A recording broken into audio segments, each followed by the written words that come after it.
I'm out here in the cassava field, and today we're actually planting some corn. Now, recently when we've tried to grow corn, we've planted it and it just didn't grow. And we found out what the problem was. And the problem is that we were growing the wrong type of corn. This type of corn that we have here is actually kind of native to this area, so it grows the best, and that's what we're going to be planting today. Most of the time when we're driving around, we see all this beautiful corn growing in here, and we're like, what do we have to do to grow this corn? We plant it and it doesn't grow. Come to find out, it's a different type of corn that we need to be growing, and this is the corn. We've been trying to plant the corn that we get from like the feed store, stick it in the ground, and that's probably imported from a different part of Ecuador, or even maybe even another country altogether. So it's best to, of course, plant the corn that is native to the area. So I'm going to show you how they do it, and it's just real simple, and then we'll move on to me showing you some other things around the homestead. Now here's basically how they do it. All they do is just make a quick hole like this with a stick, not too deep, and then they just throw 3 seeds in there, and that's pretty much it. And all they do is maybe do it about a foot apart. So there's the first hole. They're going to probably do another one here. Throw 3 seeds in, and that's pretty much it. They don't even cover it, and basically they just do it all the way down. I'm going to quickly go ahead and start planting. I'm not going to do a time lapse or anything. I'm just going to plant it and then skip to the next part of the video because I don't want to set the camera and everything. I have basically this entire field to plant. I'm going to try to see if I can plant as many of these as possible. So I'll bring you back when I'm done. I just planted about 3 rows, and I'm going to be planting a little bit every day. The thing is, I kind of want it to be a little bit staggered so that it won't come in all at once. It'll come in just a little bit at a time. And one reason we're so happy about growing corn is we feed our chickens just corn, and that's it for the grain. And if we can grow corn, then we don't have to buy it. So then we can be pretty much self-sustainable in that area with the chickens. We don't have to worry about feed for the chickens. Right now I want to kind of take you along and show you what we've been doing. I haven't been like filming everything I've been doing. It's kind of hard, if y'all don't know, to film a video as I'm working. You get a lot less done when you're actually vlogging, so I tend to do a lot more off camera and not show you what I'm doing usually. But right now I want to kind of go ahead and drop back, show you what's growing, and just show you some things we've done. So let's do that real quick. In a previous vlog I showed me planting these taro roots, and they're coming up and doing fine. But that's not really what I want to show you right now. I actually want to show you over here our papaya. This is our biggest papaya tree, and as you can see, it's producing some papaya. The flower just died, so it's basically going to fall off, and then the fruit's right under it. Usually it's just been snapping off, like as you can see right there, it just snaps off before it even gets to this stage. So we're really hoping we're going to get some papaya. We also have a couple more trees back over here growing. We have the weeds up high around them because we have some cutter ants, which I'll show you in a minute. These ants that I call the cutter ants, I don't really know their name. Maybe if you know the real name to them, leave it in the comments below. But they like to chop papaya. If you have weeds growing up around them, we have seen that helps keep them off of the papayas. So that's kind of why we haven't cut around them and just keeping the weeds high. But we have also experimented with another way to keep these ants off, and let me show you that real quick. Here's our mango right here, as you can see. And let me show you what we have going on over here. Right here we have put some of this screen stuff that I put on my bee suits to keep the bees getting out of in my suit. And this keeps actually the cutter ants from coming up onto the tree. For some reason they just don't like crawling up it. But if they're already cutting the tree, it's not going to really help. This method will prevent the cutter ants from cutting the tree, but it won't stop them if they're in the process of doing it. We've done the same thing to this mango tree, and as you can see, it's just about had it. Look what the cutter ants have done to it. Luckily, there's some new growth coming up on it, and hopefully it will get back to growing. If I'm correct, this mango tree is about 5 years old, 5 to 6 years old. We first planted it in a pot, then we took it here and planted it here, and about probably a year after we planted it in the pot, or maybe let's just say 2 years after we planted it in the pot, then we brought it over here, and since then it's just been in the ground and it's been growing fine. I'm jumping into the garden real quick. Gonna show you some things in the garden. Well, you have a look at that. Now that's nice, looking really good. This is actually opened up and has flowered, and hopefully it's gotten pollinated. And this is looking pretty good. Hopefully it won't fall off. Some of the times at this point, for some reason, the plant, the pumpkin or whatever it is, won't get pollinated and it'll just fall off. It's frustrating when it happens. It's happened to me quite a few times. I was growing a pumpkin before in my other garden, and I couldn't get any of the pumpkins to stay on. And here's our tomato patch. We have lots of tomatoes. And here's our big prize winner. This is our biggest tomato. It doesn't seem to want to come over and stay over like this. We'll have to tie it up in a minute.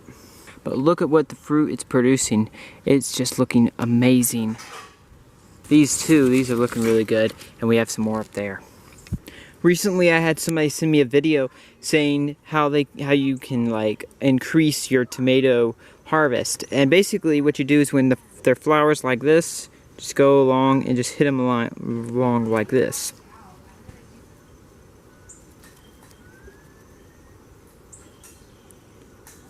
I'm not going to go into telling you how everything works doing this method, but I am going to say it works, and I'll link the video below that my friend showed me, so you can find the link in the description. I'll leave it there so y'all can kind of understand how it works.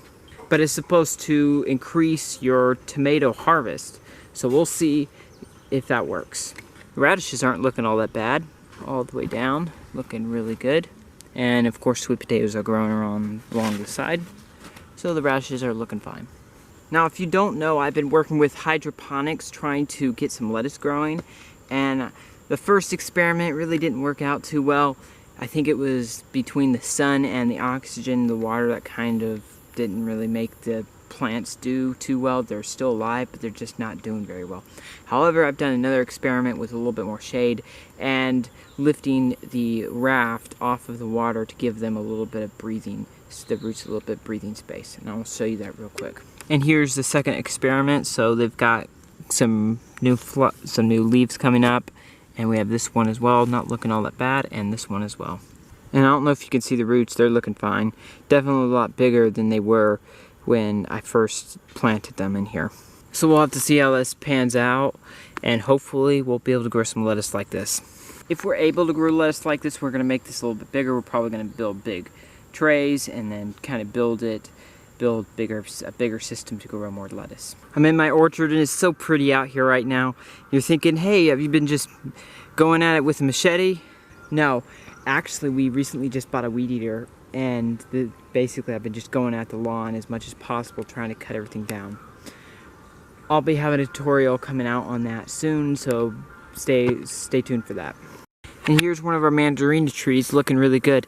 Actually, I think this season it actually had some mandarinas on it, small mandarinas, but they weren't like good enough to eat. So that means maybe next year we can look forward to some fruit on this tree. Just maybe.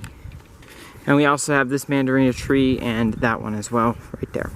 Besides these 3 trees, the rest of the trees that you see, except for maybe that one, are pretty much lemon trees. So that's a lemon tree, that's a lemon tree. All the ones, the white things around it, are small lemon trees that we recently just planted. Real quick, I want to share with you this lemon tree right here and how it's different from the average lemon trees y'all are used to. So this is actually clarified as a lemon tree, but it's quite different from all the other lemon trees. For example, this lemon tree has thorns, I believe. So you can see thorns. If I'm correct, the other lemon trees don't have thorns. Another thing is, I call this the lemon/orange tree. Why would I call it that? Well, because it's a lemon, but the lemon is orange.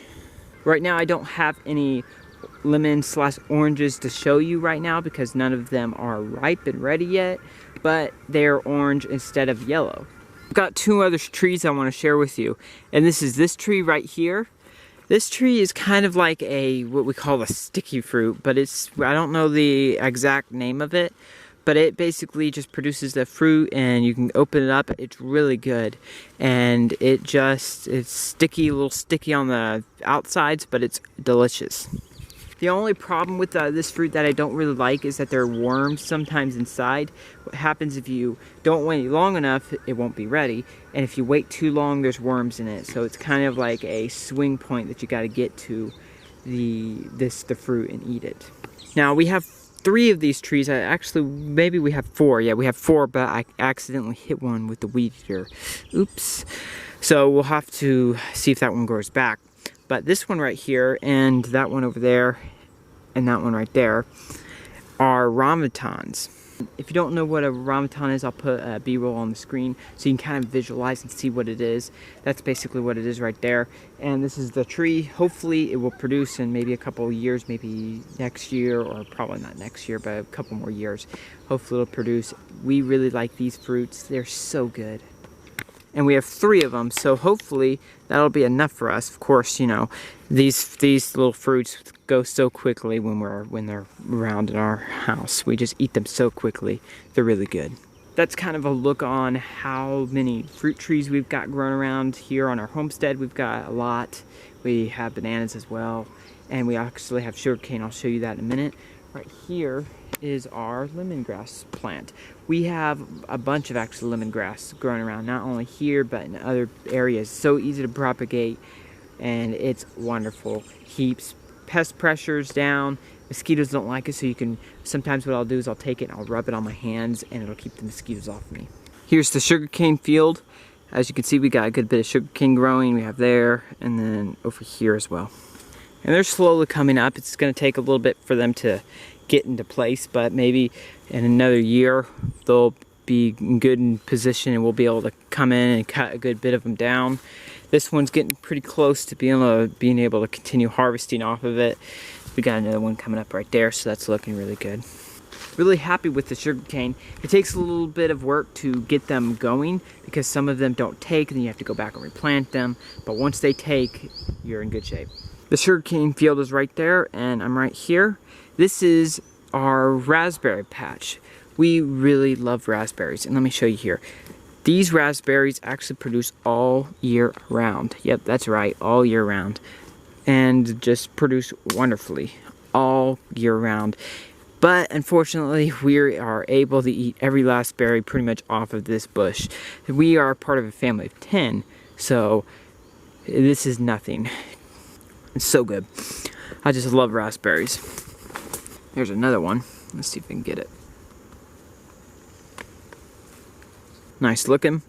This pretty much has not stopped producing since we've planted this bush. And they basically, some of the berries we don't get to. So what happens is they just drop on the floor, the ones that we don't see or can't get to. And then the seeds pop up and produce more plants for us. It's almost like they spread like kudzu. So like we planted them kind of right over here, and they've kind of come all the way in here and went further back onto all the way over there.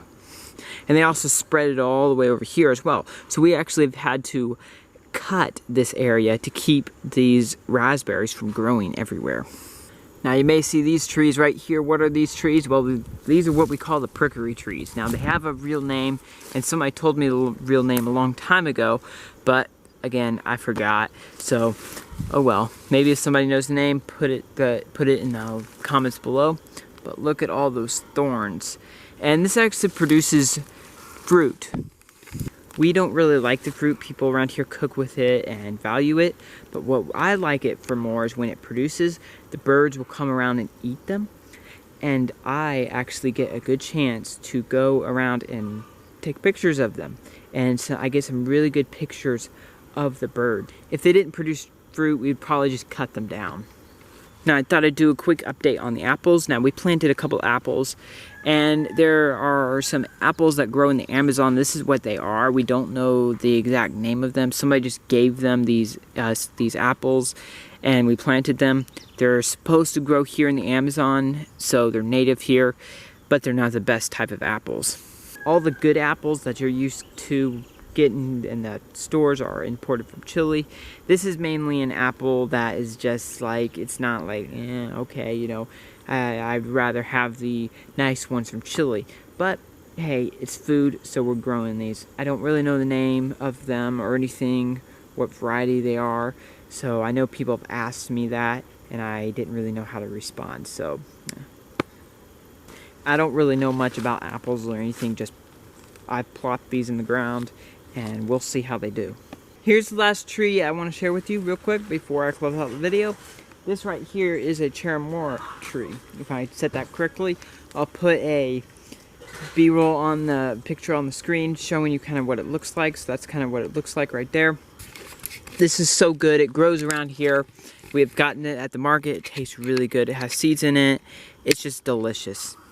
Hopefully in a couple years it will start producing and we can start eating off of it. I hope you enjoyed this video. Make sure to give it a like. Make sure to subscribe if you haven't already. Comment below, let me know what you thought about this video. And don't forget to check this video out on the screen as my previous vlog. And chances are if you enjoyed this video, you're going to enjoy that one as well. Check it out. Like, subscribe, comment below, watch that next video, and I will see you next time on Ecuador Homestead. Bye.